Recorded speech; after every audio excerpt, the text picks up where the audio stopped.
Créer une automatisation avec l'IA. Dans cette vidéo, on passe à la pratique. On va observer deux scénarios d'automatisation utilisant l'action demande à l'IA sur les deux sources d'IA disponibles, l'IA cloud public et l'IA privée sécurisée, comparant pour chacune d'elles deux modèles différents qui exécutent la même tâche. Puis, on va mesurer leur coût en consommation de crédit IA. Pour le premier exemple, on va demander à l'IA de corriger automatiquement le format d'un numéro de téléphone. Voici notre premier cas d'usage. Dans cet espace de travail, une table contient des numéros qui sont mal formatés et l'objectif, ce sera de créer une automatisation qui fait appel à l'IA, qui va normaliser chaque numéro au format international. Allons dans Automatisation, Automatiser avec TimeTonic.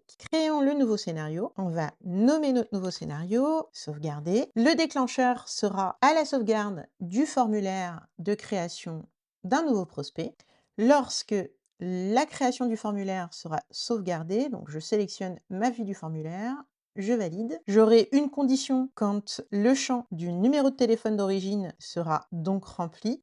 Je vais faire appel à la source d'IA publique. Pour l'exemple, nous allons utiliser la source publique Cloudia utilisant les crédits disponibles dans TimeTonic. Dans ce premier exemple de configuration sur le modèle, on choisit Gemini 2.0 Flash Lite, qui est le modèle en cloud public le plus économique, qui reçoit aussi des fichiers pièces jointes pour faire du traitement OCR afin d'extraire des données sur un format image. Et je vais retrouver l'option qui me permet d'utiliser ma propre clé API personnelle. Je vais donner un rôle à l'IA et je vais insérer la structure du prompt dans la question. J'ai un prompt déjà tout prêt dans lequel je lui donne les informations sur sa tâche. Je lui offre le contexte. Ici, pour le contexte, nous allons insérer la variable du pays de façon à ce qu'elle puisse utiliser ces informations afin de déterminer l'indicatif international correct si il n'est pas déjà indiqué.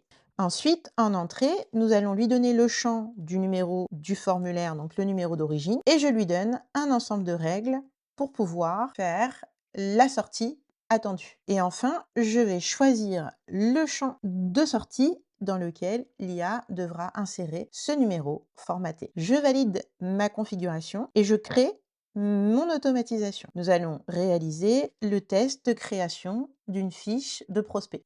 Je vais dans le formulaire, je rentre les données du prospect, ici son email, son pays de provenance et le numéro de téléphone. Je vais sauvegarder, je retourne dans ma table avec les lignes de données. Et je vois dans le champ numéro de téléphone corrigé l'indicatif du pays depuis la France pour appeler le Portugal. Je vais observer dans les informations les logs pour voir que mon scénario s'est bien déclenché et au survol, obtenir des informations sur la consommation qu'a généré le déclenchement de cette automatisation en crédit. Je vais avoir une consommation de 16 crédits en entrée qui va correspondre aux informations données dans mon rôle et dans ma question. Et je vais avoir 6 crédits à consommer en sortie pour générer la correction du numéro de téléphone. Je vais obtenir dans le champ des mises à jour un accès directement au log sur cette ligne, mais je peux retourner dans Automatisation, dans la ligne de mon automatisation, cliquer sur l'icône pour voir les logs et découvrir tous les logs de déclenchement sur cette automatisation et retrouver également les informations de la même façon. Maintenant, pour la comparaison, nous allons retourner dans la configuration de l'automatisation. Et pour l'exemple, je vais sélectionner un autre modèle pour vérifier la consommation de celui-ci et s'il donne le même résultat, de choisir le modèle le plus économique. Celui-ci, c'est le GPT-OSS. Ce modèle n'accepte pas le format des pièces jointes pour le traitement OCR, mais dans notre cas, il n'est pas nécessaire. Je vais sauvegarder mon automatisation et je vais créer exactement la même fiche. En comparaison, dans le résultat de sortie pour la correction du numéro, allons découvrir dans les logs le résultat de la consommation pour ce modèle. On peut constater que le modèle GPT-OSS en sortie consomme davantage de crédits. Il coûte 156 crédits IA en sortie pour offrir exactement le même résultat. Voici une illustration qui nous montre le test qu'on vient de réaliser au déclenchement de la correction d'un numéro de téléphone en comparaison à deux modèles IA. Le modèle le plus économique s'impose, il nous coûte 22 crédits en Gemini pour la correction du numéro de téléphone contre 164 crédits pour le GPT OSS, le résultat est le même. Ce qui sera intéressant, ce sera de le voir sur le volume.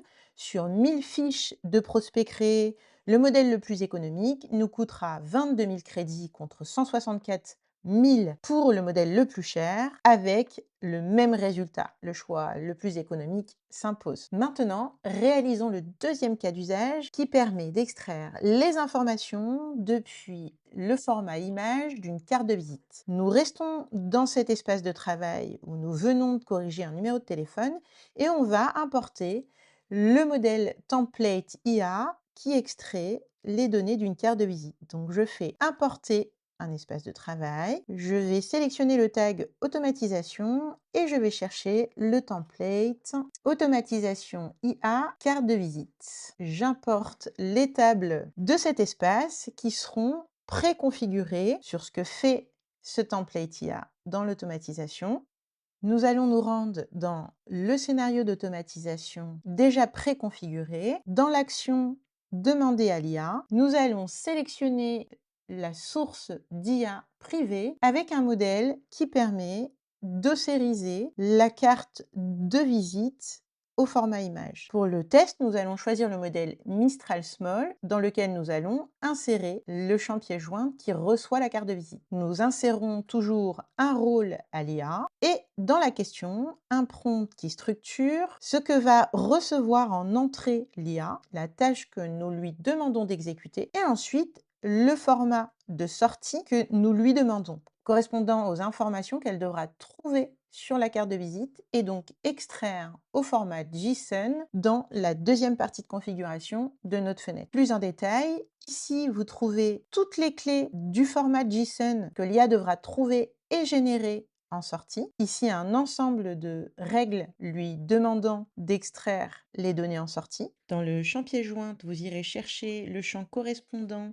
à la carte de visite en format image. Dans l'option au format de réponse, nous choisissons le JSON avec champ de destination. C'est l'étape qui relie la réponse de l'IA au champ de la table. Dans le prompt, nous avons demandé à l'IA de retourner ces données sur un format précis, un objet JSON avec des clés spécifiques, mobile, compagnie, adresse, ainsi de suite. Et c'est exactement ces mêmes clés que vous devez saisir dans la colonne des champs du nom de la propriété JSON, caractère par caractère, sans aucune différence. Une règle simple à retenir, on écrit toujours en minuscules, sans espace, avec un underscore pour séparer les mots. C'est un standard utilisé en développement et c'est ce que l'IA produit naturellement lorsque vous lui demandez dans le prompt. Concrètement, si dans le prompt titre du job est écrit comme ceci avec un underscore qui sépare les deux mots et que vous saisissez titre du job de cette façon sans le underscore dans le champ de la propriété, le mapping ne fonctionnera pas. L'IA a retourné exactement ce que vous lui avez demandé. TimeTonic cherche exactement ce que vous avez écrit et les deux doivent être identiques. Une fois les clés correctement saisies, vous sélectionnez dans la colonne du champ de destination préalablement créé dans votre table le